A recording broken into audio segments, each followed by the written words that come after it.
I am from Germany and I've lived here for about 4 years now. So first I lived in Leiden and quite new in The Hague. I think it's 4 months now. And are you aware of the upcoming municipal elections?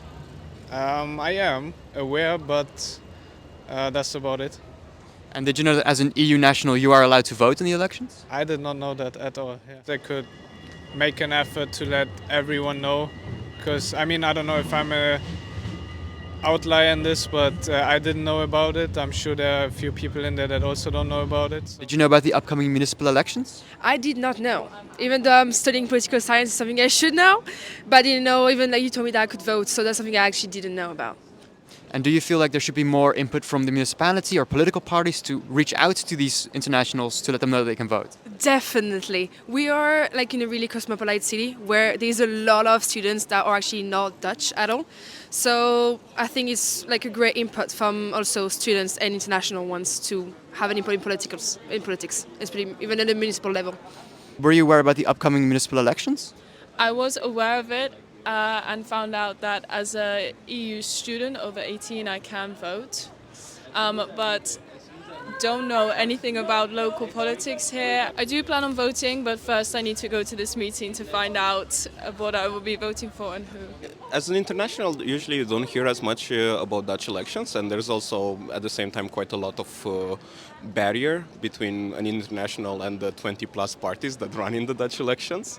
I think it would be nice to do more outreach, especially here at the university where you have a lot of internationals that can vote, and it would be nice to get them to participate more and get them involved in sort of this political discussion that's going on with the municipal elections. It's affecting everyone.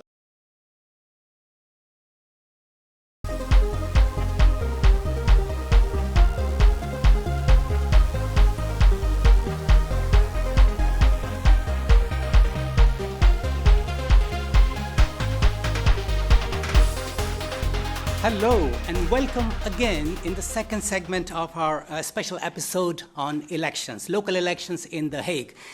When we say about The Hague, there's something very special about it. It's a tale of a city that has two identities. It is the administrative and political heart of the Netherlands. At the same time, this is one of the most cosmopolitan cities in the world. Just a few blocks from here, few streets from here, there are diplomats negotiating. There is an international court doing the deliberation, and there are government offices shaping the policies. And whatever is shaped here does not affect just only the Hague, but also the Netherlands and subsequently the EU region. Probably we can say the global policies. And that's why it becomes very important that we talk about local elections. Local elections are all about global governance, and global governance considers everybody who's living in the boundaries of the city, and thus The Hague. Today, to discuss most of your questions, actually we had a little survey and we talked to many people in The Hague what concerns them. Our focus would also be on international residents here in the Hague. As all of you are aware, close to 56% population of the city has international origin. Thus, being there into the fold of the political system matters a lot. As we know, our previous experience suggests that the turnout and the voting has been quite low, close to below 45%, if I'm not mistaken. 43%, yeah, thank you. So this time we are trying to see and figure out with the help of our distinguished panel to see how can we change it, because it matters for integration, for inclusion, for the integrity, and for being an inclusive society. So allow me to introduce our panel today. We have Benjamin Broekhuysen from VVD. Very warm welcome. And we have Andrew Fanesh from D66. Welcome, Andrew. Thank you. And then we have Koen Baum from Hart voor Den Haag. Nice pronunciation. Yes. Thank you so much. Yeah, a lot of people pronounce it Cohen-Baum. I had to practice a lot. And yet, I feel apologetic because, it's never been so easy. No, it's very and nice. Last but not least, Martin de Faust. Oh, Is it okay? Well done. Thank you so much. Thanks a lot. Very warm welcome. We have so many questions, and I think if time permits us, I would like to take some of the questions from our audience as well. So be sure that these are the questions from the residents, and I would really appreciate if you could answer as honestly, as openly as possible, because they have no other way to figure out. So we always do. Thank you so much. Okay, I would like to start with because given the recent events in The Hague, some people who have who arrived here earlier, and when they compared, they found that safety has been a concern lately. So I think we have one participant in the audience. I would like to invite Margaret to ask, Roberta, to ask the question. Thank you. So I've been here 8 years, and I've seen that the city is not as safe as it was when I arrived here. And I also seen that some anti-immigrants speech has increased the violence against foreigners. So I wonder how will us, or will you address this, since I think my daughters are not as safe as they were to come alone by bike at night. Thank you so much, Roberta. I think I would like, I assume that this question is for everybody, right? So who would like to start? Shall we start with you, Andrew? Oh. That's a very difficult and very large question, of course, yes. Security. It has to do with how you feel yourself, and it has to do with all kinds of circumstances, where you live, what you do, how you look. And it's true. I don't feel unsafe, but I'm an older gray guy that was born here, and it's different. But if people tell me that they feel unsafe, then we have to address that. Absolutely. And but there are never any easy solutions to that. But where it starts is to recognize the problem and then to start talking about it, and not to immediately act like more agents or more police or more, we call them, BOAs, whatever. Well, that's exactly what we should do. Yeah, that's what you think, I know. Yeah, I know. That's why we're on this side of the table. That's why I started it also. Yeah. Roberta, can I ask, have you experienced this yourself, or is it just a feeling you got? No, my kids have experienced some experiences, not some incidents. Yes, some incidents, and friends also have. So it's not hypothetical. No, it's a real. No. That's exactly what we mean. I think we should address it really quickly, because we have a behavior and discipline problem in this city, and not only in this city, in this country, I think. And the only way we can do something about it is when misconduct has consequences.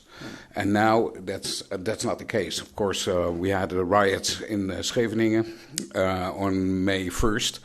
And that was really it was like a war zone. It was really terrifying.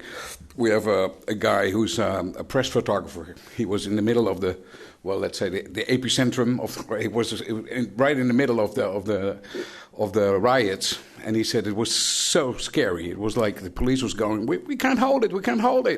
And that's really terrifying. And nothing has done about it, because there were only like 12 arrests or something. So if we don't address this properly, we're going to lose the fight. Martin, I see you raising hand. Yeah. I think there were two parts in the question. And the first part was about the safety of women and young girls, especially at night. And we do think that's one of the three things that we as GroenLinks-PvdA, the Green Labour Party, that we indeed think should have full attention. And that's also about public space. How do you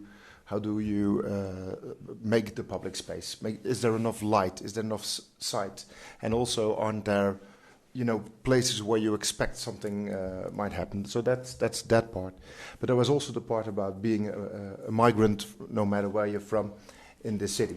And then if Koen is telling about the riots in Scheveningen, then his party and other parties on the right will immediately point to the influx of migrants and that being a part of the problem. Have you seen the origin? And you see, that's what he says. Yeah.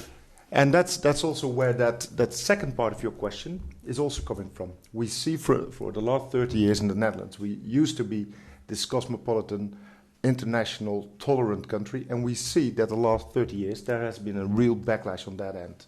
And that comes back in these kind of things. I've been coaching basketball in this city, and basketball is not a big sport here, which means that we have a real international teams. Always had, last ladies team I had 14 different flags with only 12 girls. 12 ladies, sorry, they were adults. And the same is happening now. And I saw the backlash they had. I saw the backlash of, there was another team, girls of 17, 18, being told, go back to your country, etc. It is changing. It is changing, especially under the young people. It is changing, and I'm really positive about that part. But it's also, if there's a riot, there's a riot. If it's right-wing scum on Malieveld that's destroying police vans, that shouldn't happen. If it's other people doing it on Scheveningen, if it's young people on Scheveningen, it shouldn't happen. But we shouldn't bring in that migrant part, because it's most of the times about socioeconomic or just culture parts. So okay, that's Benjamin, what do you think? I agree that there's sort of a twofold problem here. One is how we design public spaces to make sure that that people feel safe there. That includes lighting, it includes eyes on the street. It can also include cameras, and it can every once in a while. So I think that's one part. The other part is, I think, so why do you do this? And I think that is the really vital part, is that you should be able to feel safe on the street, no matter who you are, whether you were born here, whether you moved here, whether you're gay, straight, whether you're a man or a woman. You should be able to walk safely on the streets at night, at daytime. You should just know that is taken care of, and that's something that the municipality definitely has to do. Well, what makes it difficult is it also has to do with our how we communicate these days and how we think. I mean, I was one of the ladies that an older lady. I know her quite well. She said, "What happened?" She was very upset. Because she said, you know what happened? There was a driver, and I made some kind of remark because he was, trying to almost cut my bike or go in front of me. And he opened the window and he said and she was a very older woman, and said in Dutch some terrible words. And I don't know, but she said to me that never happened, and it is.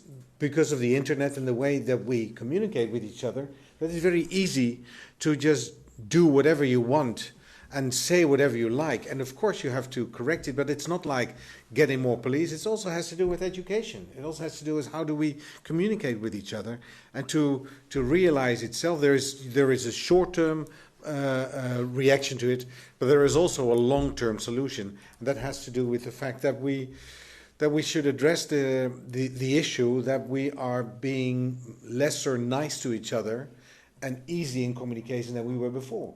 And it's in a lot of, and it also starts with politicians. I mean, we're very kind to each other, but there are also places where people, use different kind of words and different kind of sense and put away people, and that's not the way. That it becomes normal.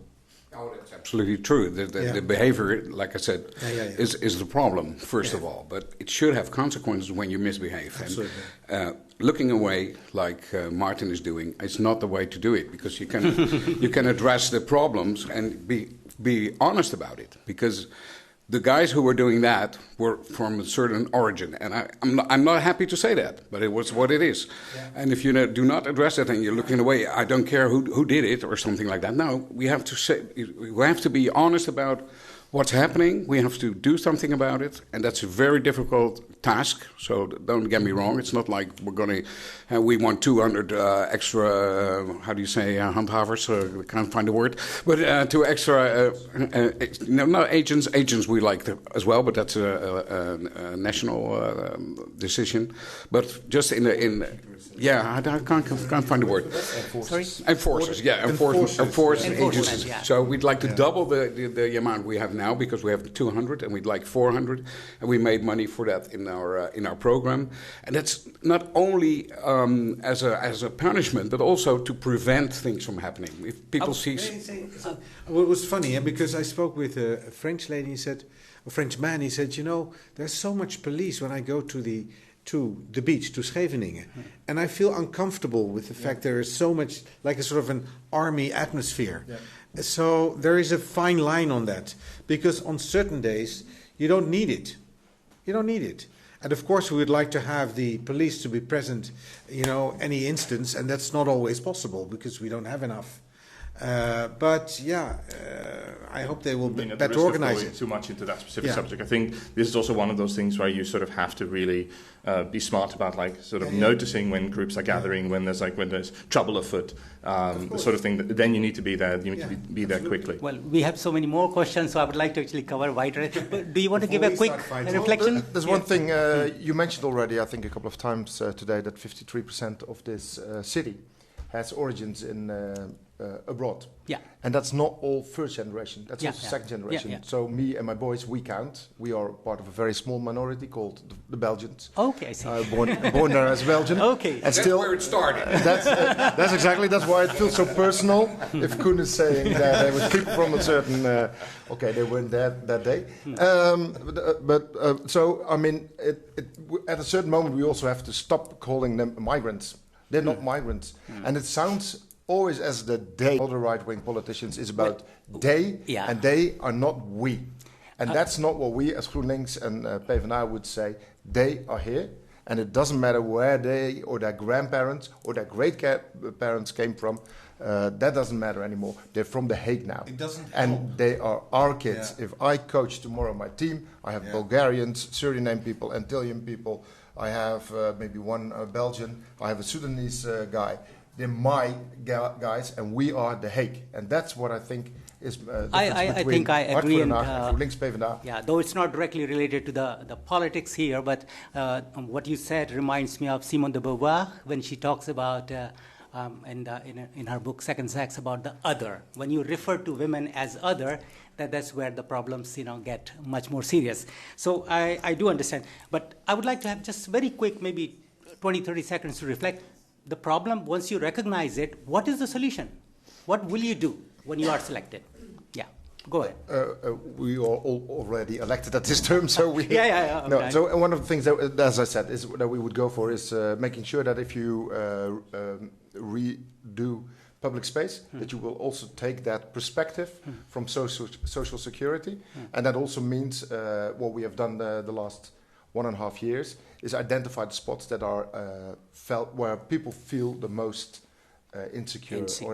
And make sure that you try to do them first. So that's what I definitely what about you? Yeah, so it's design of the public spaces, enough lighting, also making sure enough policing, enough cameras, enough enforcement, making sure that people, if they do go across the line, that they do get punished. I think that's also important. But as Andrew said, like when you have so much policing at a place, which is just for a general public space, does it help better, or just creating or restoring some kind of trust among people?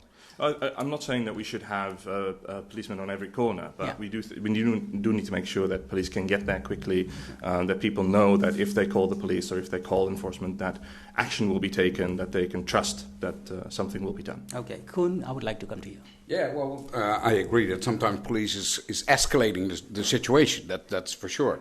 And sometimes it doesn't help at all. But we do need to keep everybody safe. When I go back to the riots in Scheveningen last year, then entrepreneurs, people on the street, people working in the beach clubs were really unsafe. They were really, really unsafe. So we had to move there. And the police was simply understaffed.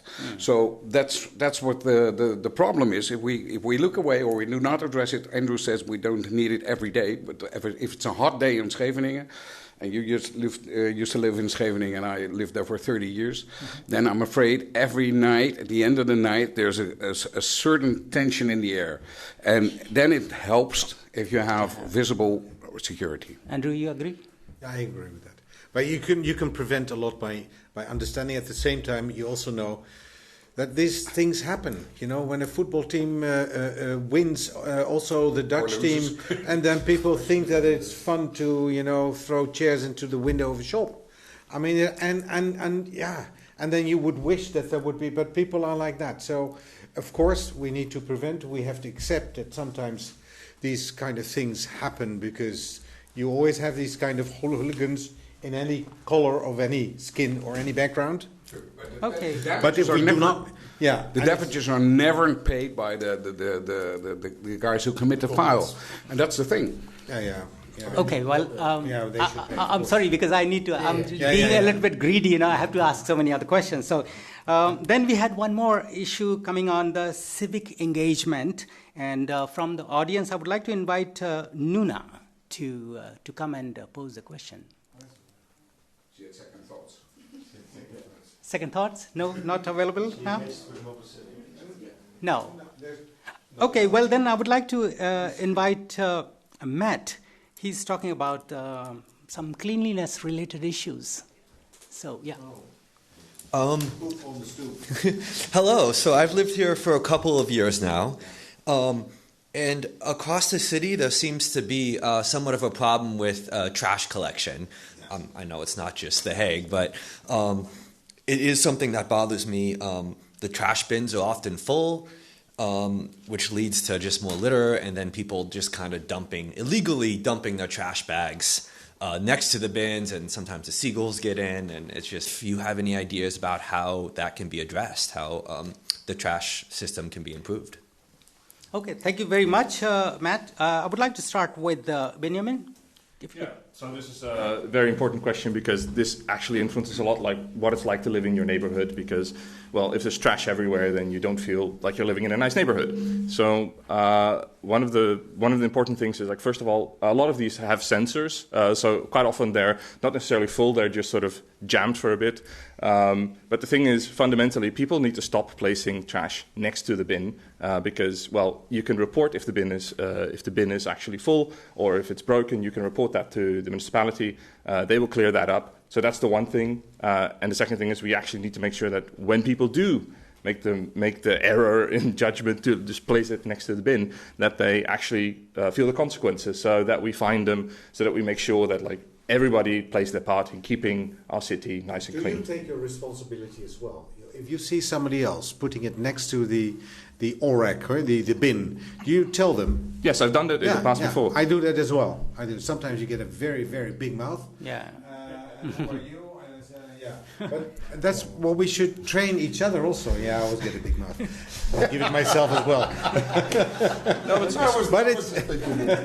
just thinking. No, but it's. I mean, we have to educate each other also. Yeah. And sometimes it's also because, that the street is open, and then the street. And you can't expect, every time that because I know I live on a nice square, but we have what they call a trash street, the trash alley. So people, when it's full, and then I don't know how many times these things are being. But I know already that Saturday afternoon, the bags are everywhere, and it's a very nice square. So they come and pick it up. But at the same time, I get very upset when people put it there when I see it. But I don't want to be standing there. So, and you could put cameras there.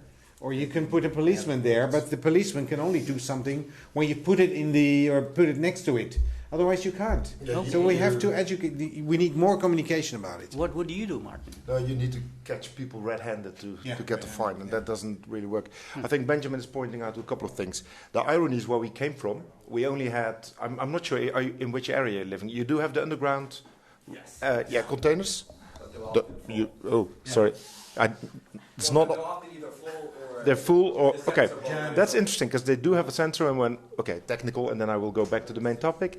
If they're for 70% full, good. Stop messing me. Sorry. If they're 70% full, then already the truck is coming.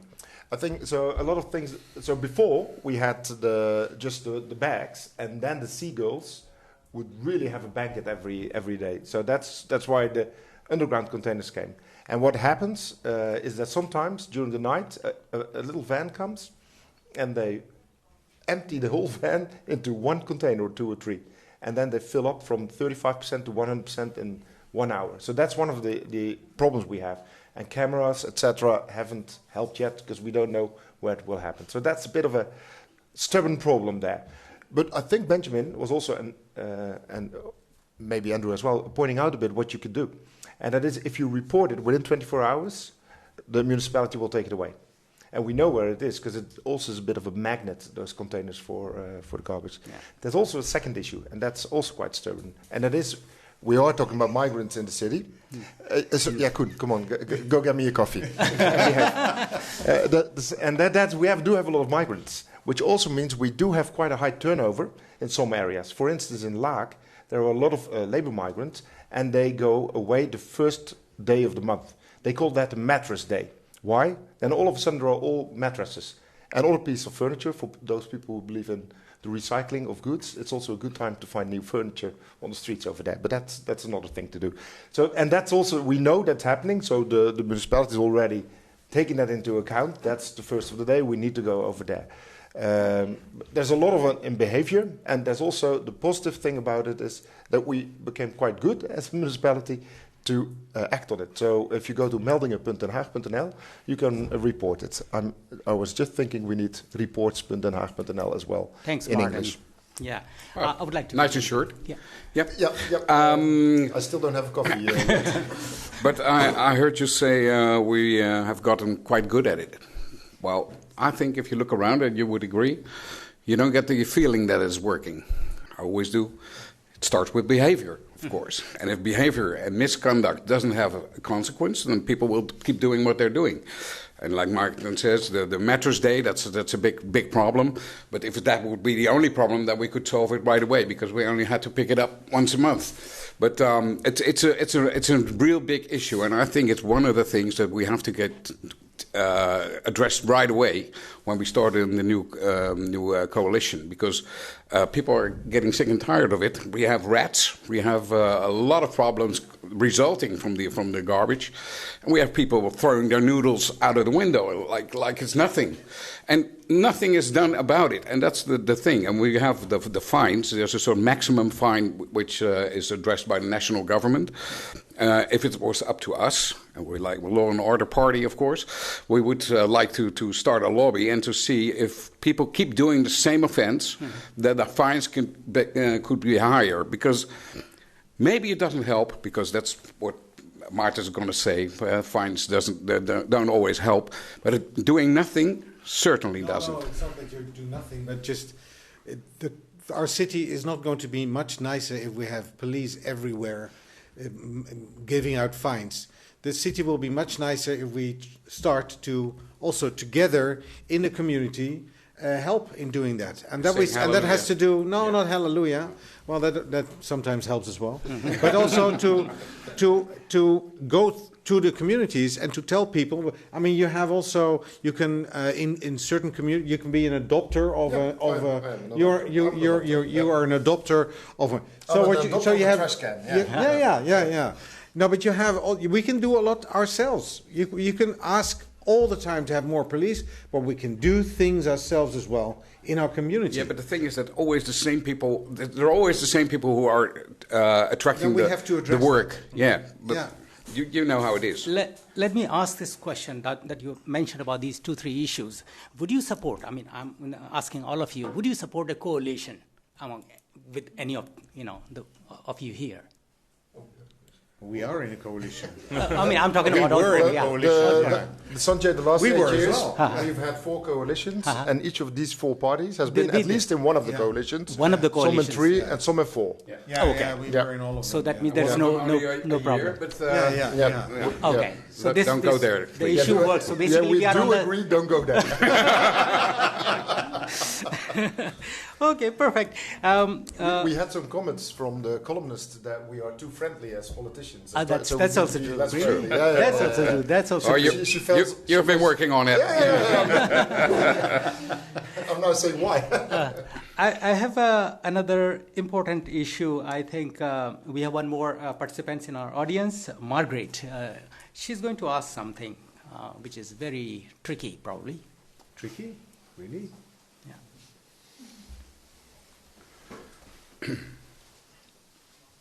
Hello, how are you? Welcome for coming. And there's this question because there's a talk about significant cut in budget. You know, when money is going to be slashed, So the question is, which sector will be affected first and why? Thank you. Wow. Thank you, Margaret, for the... Thanks a lot. Sorry, you're the press after. Yes, I think that's important that all of us are concerned about it. So who should I start with? Who would like? Kun, shall I start with you? It was supposed to be worse, even. So we are sort of doing all right here in the Hague. So it's not like what was the name? Ravijnjaar. Like I don't know what the English word is, but anyway, it looks like we're going to be quite okay. But the thing is that from the national government, we are getting more and more tasks and less money. So that's really not how it's working, and especially in healthcare and those areas, is going to be a really big problem. And also, I'm going to say it again, also with police officers and things like that.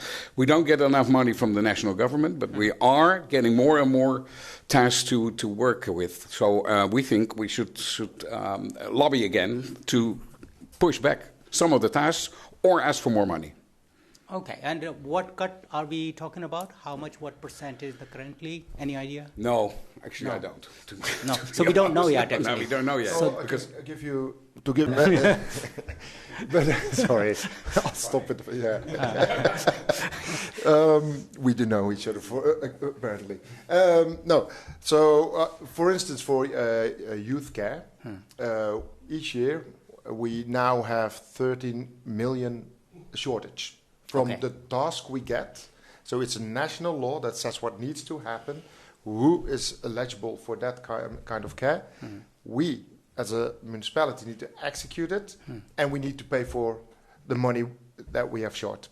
And it used to be 28 million, and so the previous government said, woohoo, we halved your budget deficit. Well, a deficit is deficit. Yeah. And that's quite complicated. We have at, let's say, 60-70% of everything that we implement and that we pay for, we don't have much to say in which way do it, and that's also the reality of the small national government. I mean, we're a small nation compared to some of the countries where our fellow The Hague people come from, but we are not that strong as a local level to say, well, I know that the party of Kuna said, well, then we stop doing tasks. Yeah. And that's nice as a threat, but I know, and he knows as well, and he feels it as well. We can't do it because we are closest to the people here in the city and the neighborhood. We care about them. We're not gonna let them go. So so we do the tasks, and we still find ways to solve that budget. So, in your opinion, which sector do you prioritize when the cut comes? I think, being me as the most leftist party here, I would definitely say that we would go for people that need the most help. That we would go first.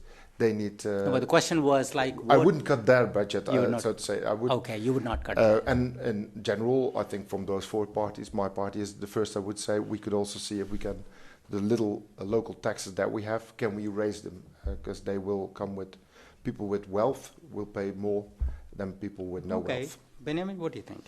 Yeah, so I think it's very important to say, like, if we get tasks handed to us by the national government, then money should come with it. I think we're all in agreement on that. We think that we can still cut a lot of fat with the municipality, specifically when it comes to hiring external hires. Essentially, we are hiring a lot of people from these big companies, way more than we said we were going to do, and that actually costs a lot more money than just hiring people straight away. So making sure that we sort of cut the fat with the municipality first is very important. Another big important thing is making sure that we grow the local economy, so make sure that we have a strong The Hague economy. We have so many opportunities here as an international city of peace and justice, also with security, with the House of Cyber, with the Hague Security Delta, but also our proximity to the ocean. There's so many fantastic things happening, like campus at sea as well. We are located between these universities, so I think the fundamental thing is growing our local economy. You do forget that you want to cut the social budgets as well, Yeah, right? The social benefits. Well, what we want to do is make sure that people, because we grow the local economy, people can move into a job and we can save money that way. Yeah, but you would do it the other way around, right? Let's be honest. You would cut the social benefits first and then say, and now you need to work. I mean, there's no shame in it. But that is where we already feel that, regardless of cuts, we already feel that everybody should contribute and that we should move people into work.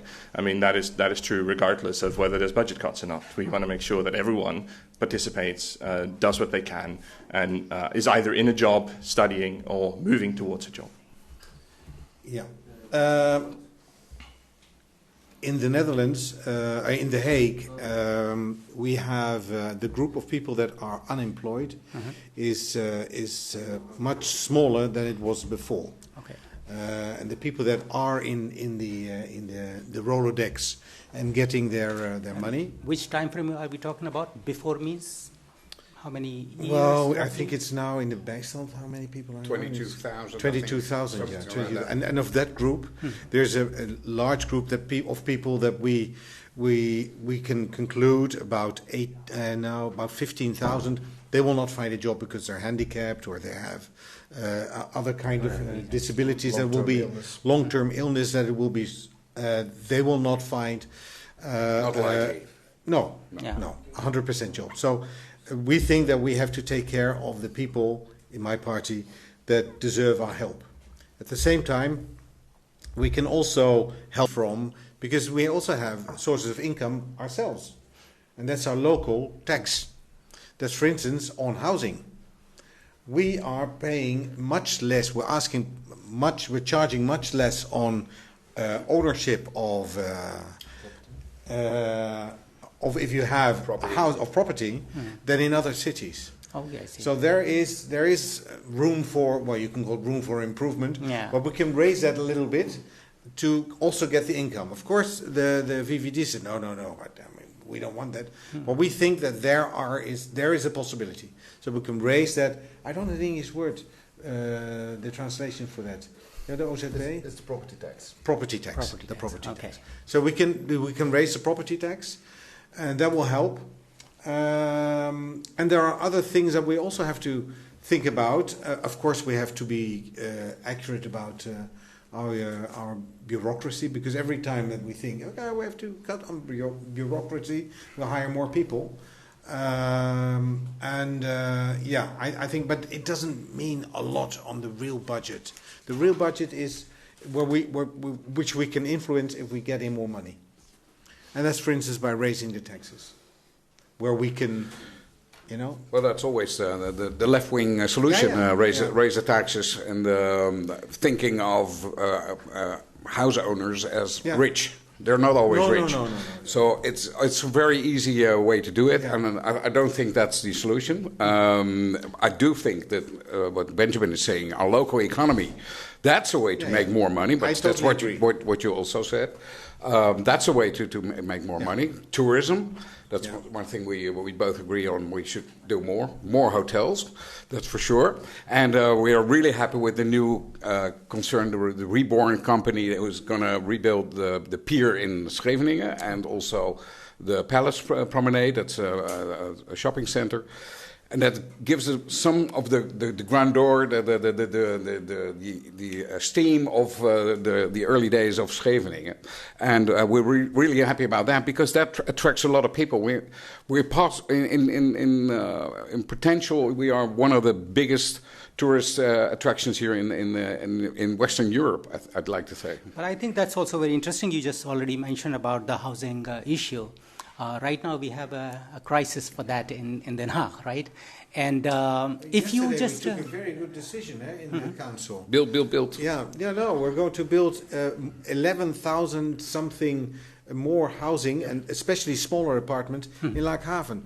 Yesterday, this council took that decision. Okay. And I'm very happy with that, and I'm also proud of it, is that we were able to come to that agreement to build. So last year we built only 550 new housing, but together with the council, we took that decision to build in Laakhaven, and that was so we're getting there, but it doesn't help, the 100,000 housing that we need? How much? More than that, I think. We want to build around 300,000-4,000. 300,000-400,000. That's already what we try to do. Precisely, that would be my question. That it's a kind of like just a drop in the ocean, or can we do it on a larger scale? And what timeline are you, considering? There are a couple of things that are really hindering, and also where we need the national government to actually move.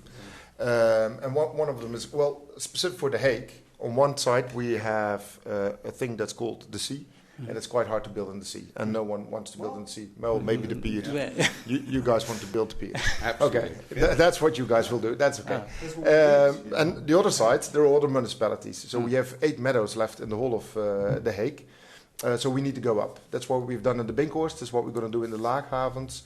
And that's what we can do if we look at the scarcity of space that we have. The second part is quite Dutch. And that's we have too much nitrogen. That's because we have so much cattle. Too much regulations. That's the thing. Well, I would say we would have too many cattle. We have more pigs than people in the Netherlands, and we don't eat them all. They go to Parma, they get slaughtered there, and then get a stamp because they were slaughtered in Parma as Parma ham, and then they come back. I mean, just the logistics of that is already ridiculous. The Hague is full of pigs. That depends on where you stand. I wouldn't say that. That's what. But if I can ask, but I mean that's where we have a problem to get the license to build houses, because for building a house you will pollute. The problem about it, but people, those who are suffering from it, they would like to know what could be a possible, feasible solution. So, do we have some thoughts on it? Going up, but we all agree on that. In some places there's like some areas where you can definitely go up quite a lot higher. There's places where you can add like an additional story to an existing building. We want to build 20,000 additional houses in the next period. So it's like we want to make sure that we also have neighborhoods that are nice to live in. I think that's another part that is very important, that there's enough green spaces. So don't just build houses just to get the number up. Also make sure that the people living there have the amenities, that they can find their huisarts like we discussed earlier, that they have enough green spaces, that they have a daycare in the area. Park their cars. Being able to park your car is also very important for a lot of people. So, and the thing we can actually do also is not trying to make things extra difficult on top of all the difficulties we already have, in part because of national problems, but also we should make sure that we don't add anything on top of that on the local level, making things even more difficult to be built. So, like, just get things done, essentially. Okay, cool. Well, I totally agree, actually. So the thing with the plan from yesterday, we agreed as a council with the 11,000 housing, but there is a sort of a way out if it looks like all the other things like enough green parking spaces and sport facilities that has to be in order as well before we start building. So it's not only about the 11,000 flats. We have to make sure that it's done in a nice way. Okay, there is another element to it, which is affordability. Yeah. Given what people are feeling, the crunch behind it, can you say that all these housings would be, or the projects would be affordable to ordinary people? Do they have to wait for a couple of years before they can really? If we're talking about this project, then it's going to be affordable, but that's mainly because they're really small. So that's not the way we really would like to have that, because we only say we all agree about national rental, affordable rental houses, but there's also a thing as affordable ownership. Like building houses that are affordable for people, and they should make sure that the whole area is lifted up and the standards go up. But I think there's a difference in the politics and also between the four of us. How many, if you take 100 houses, how many of them do you want to be affordable? Precisely, yeah. How many do you want them indeed to be both? How many do you want to be for rent? Yeah. So as GroenLinks-PvdA, we would say you need a high percentage of affordable rental houses, which are indeed the corporation structures. I think that was what Koen was pointing out to. And I think for the VVD is, I think on the other end, saying we need to have enough houses for people with money. I would like to have your... We have a 30%, That's what we have now. Yeah, we barely ever make it. Yeah. I would like to qualify this a little bit for keeping internationals in mind. The general perception, and you can correct me right or wrong, is that these internationals actually add this salary or income premium and making the housing actually more expensive. To what extent do you think, just very short answer, is true? And if not, why do we people have this perception? In some areas, that's true. Some areas. Like in the Statenkwartier, for instance, I think that's what's the case. The rents go up really high because they know they will rent it out. So I think on that specific area, I think that's correct. I can't speak for other areas, but I think they're mainly located in those areas, Benoordenhout and Statenkwartier. That's what I think. Okay. Yeah, I mean, largely agree, and also but it's important to realize that not all internationals fall under these rules that would even have this sort of influence. So I think that's also important to keep in mind that not all internationals are, for instance, the traditional expats. Yeah. True. Andrew? Totally agree. No, but I mean but it's funny, because we're also talking about spending more money in the international zone to have more conferences and congresses, but also have more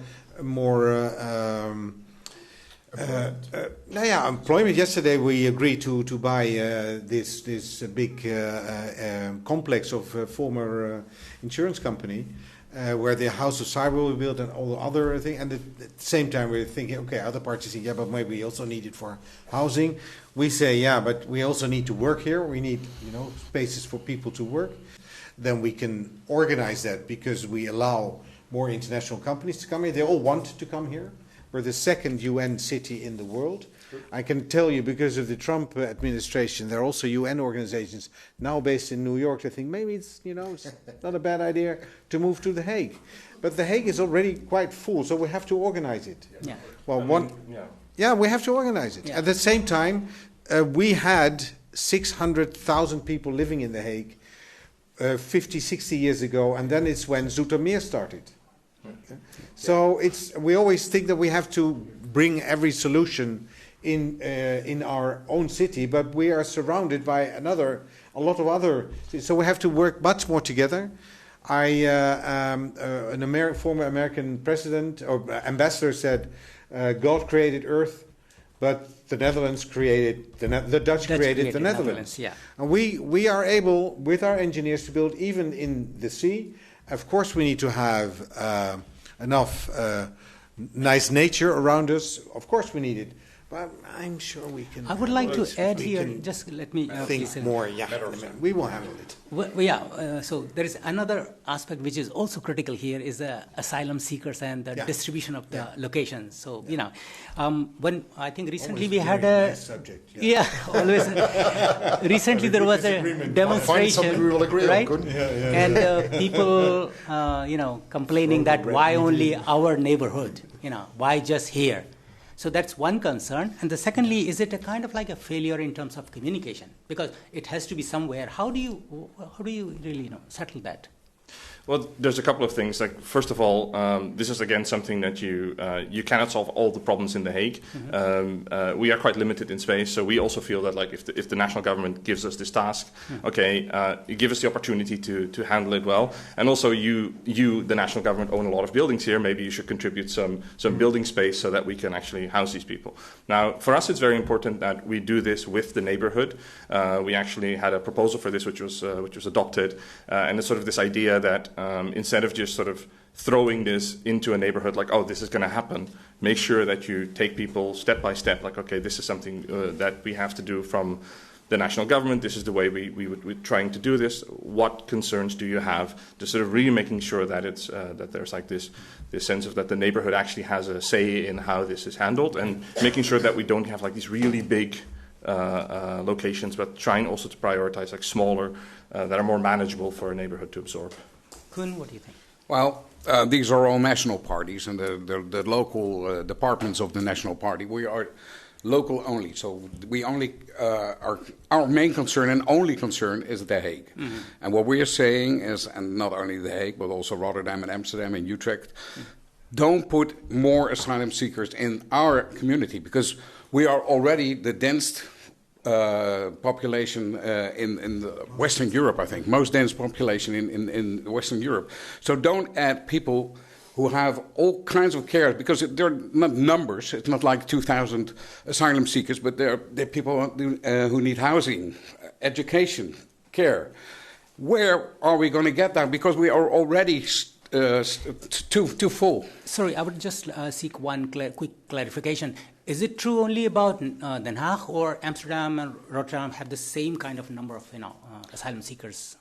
The previous national government, the previous national government made a law that tried to spread the asylum seekers over all municipalities and tried to do that in a certain ratio. And already the amount of people you had was a quite important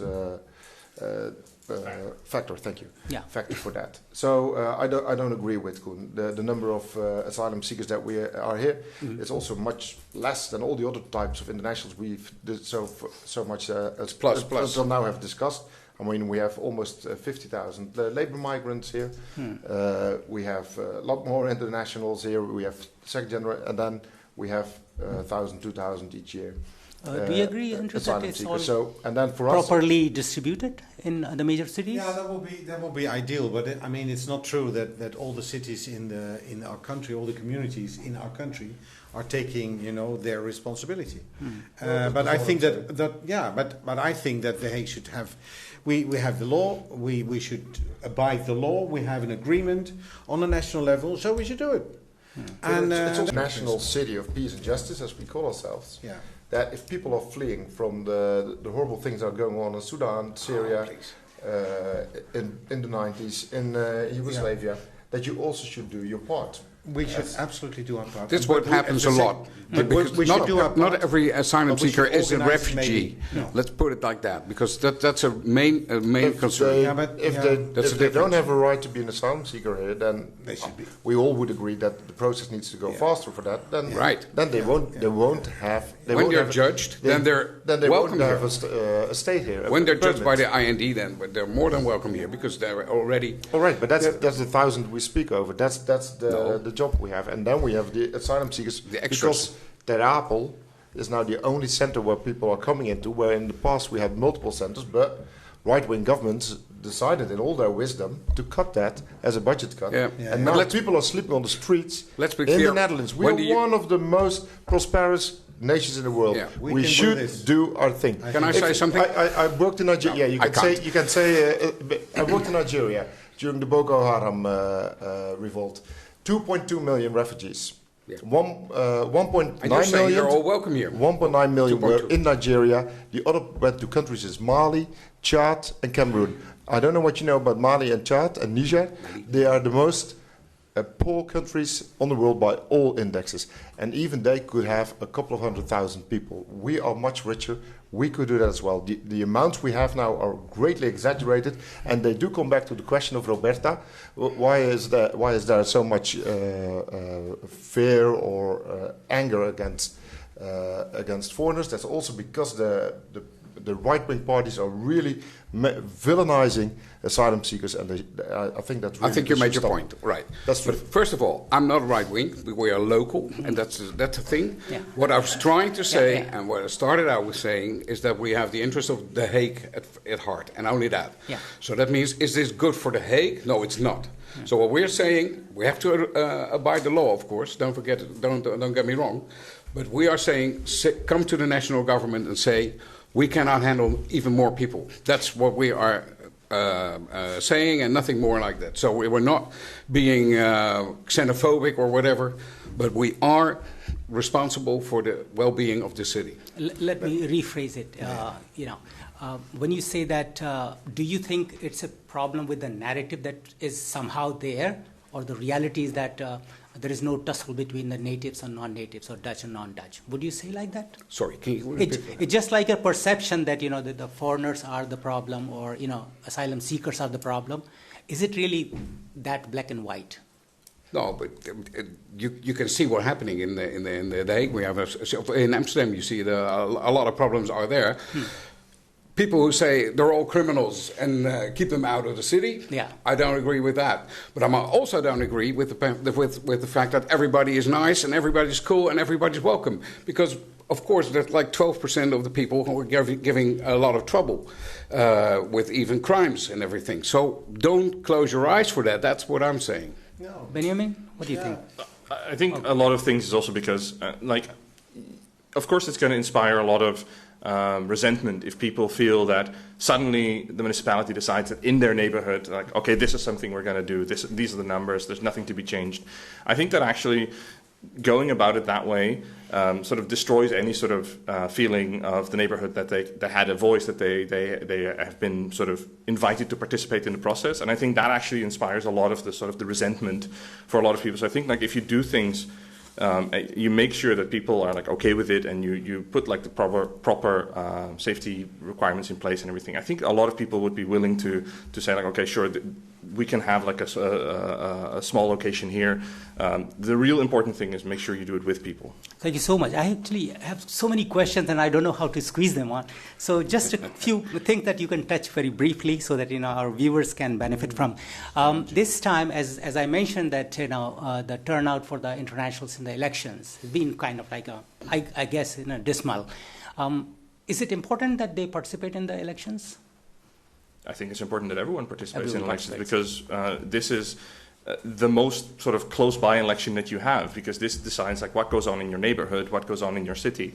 So yeah, absolutely, you should vote. Okay, if we have this premise, then I would like to ask you, in case if it fails, then resignation? Just to be honest, which policy? Yeah. In the first hour, I think it was Gordon here who was explaining about the fact that we are really a multi-party democracy, and Max was proud of that. I'm proud of that as well. Which also means that, yes, we do debate as we do now, but that also we do understand the art of compromise. So Hart voor Den Haag now has 12 seats. That's indeed a quarter, as Gordon was saying. So you need another 12 seats to have that ruling governing. So we're not that black and white if it comes to failure or success. Okay. It can be that you need to pause something that you really want for 4 years and then you wait for the next coalition. Agreed. I do see the resilience of this type of government compared to the more district-based systems that we have in the United Kingdom and in the United States. Yeah, let me redesign the question again. Okay. What is that one policy that you secretly believe it's not going to work? Well, you guys start. Most of the policies that you would say. But I'm not so secret about it. Yeah. Now, I was. Let me go back to the point you just made, because I'd like to make clear, because otherwise I sound really right-wing, and I don't want to sound right-wing if it's not possible.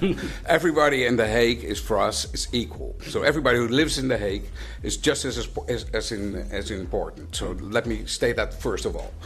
And as it comes to policies that are not working, then I'm afraid a lot of their policies are not working because they've shown it like the last 8 years. So that's what's happening. So I don't want to be cynical, absolutely not, but I do feel we need a change of government right away. Okay, Benjamin. Yeah, I think for us, one of the most important things is doing what works for the city, making sure we build... Cheers. Oh, that didn't work. Make sure we build 20,000 new houses, making sure that those neighborhoods are nice to live in, so that the streets are well maintained, that your trash gets collected, and that you can really feel at home in The Hague. I think that's fundamentally the most important thing. Yeah, Martin? I have a personal desire, as long as I've been there, and that is to clean the air in The Hague. That also means that you need to do something about traffic. And the second one is I have 2 sons. They use the bike a lot as proper Dutchmen, although they're half Flemish. And our traffic needs to become safer for children on their bikes, big time. And that also means that we should really consider to have more streets where the maximum speed would be 30 kilometers per hour. I mean, that's quite personal, next to all the things that I would do to redesign the public space for women, make sure every child counts, and that we have enough buildings, houses. I've been working with the international community for decades, and I've always tried to get the involvement of internationals. And I think then the involvement is not enough. You should be more involved because you live here and you can compare. A lot of people don't even know that they can vote. No, but it's not only about the voting, because that's the ultimate democracy. But it's also about getting involved with our community. We're very open, and we are very ready to learn also from your experience here, and to also learn from what you bring to us. So if you talk with us, I would love to have these kind of panel discussions every half year with the local politicians, because it helps us. Yeah, sorry, I have to improve our city. keep the time. That's my dream. Thanks a lot. I would like to thank you, all of you, for sparing time. And Welcome. of course, as you have just seen that actually local politics is not that local, and it's neither that small. Discussions continue, but it's very important because the policies and this debate shapes our policy. One thing that I would like to once reiterate, that on the 18th of March, please go and vote, because we need to know, it's not like who is in power, but what kind of capital we want to see Den Haag to be. Once again, thanks to all of you. And we will be back again with another thought-provoking session the next month. Until then, take very good care of yourself and your loved ones. Once again, please vote here on behalf of our RTV Discuss team. Lovely day ahead. Bye for now.